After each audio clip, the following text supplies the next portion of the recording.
And this is important to understand many things that happen regarding values, regarding tradition, regarding the way people behave in those days. Okay? So he'll go with the first story. The ghost of this beautiful woman wanders around all the gardens in Recoleta Cemetery. She was of a special beauty, and the story was really, really very sad.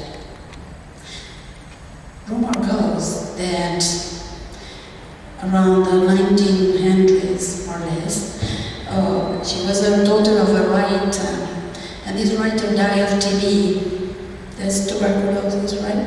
And, well, her mother was left alone. Her name was Luisa. Of course, Profinita, that was her name, was a very beautiful woman, and all the men in this aristocratic circle were ready to propose her. But she paid attention to no one. She was in love of that man, Hipólito Yrigoyen, who happened to be the only single president Argentina had.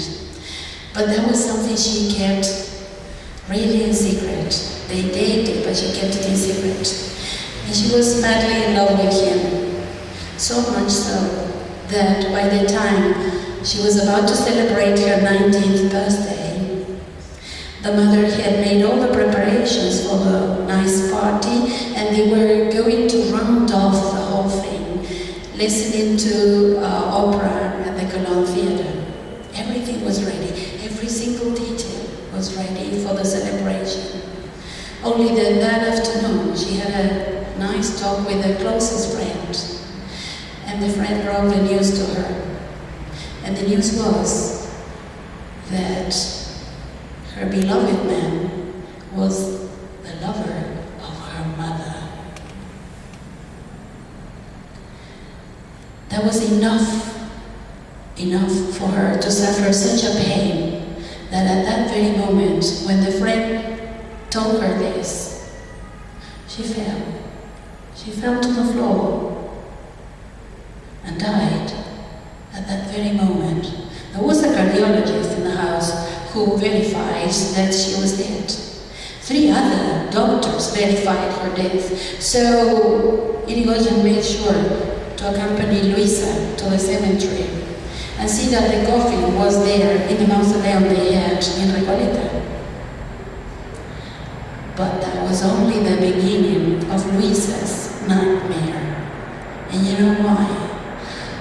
Because the man in charge of the maintenance of the place phoned her, and she had to rush to the cemetery only to find that the coffin had moved.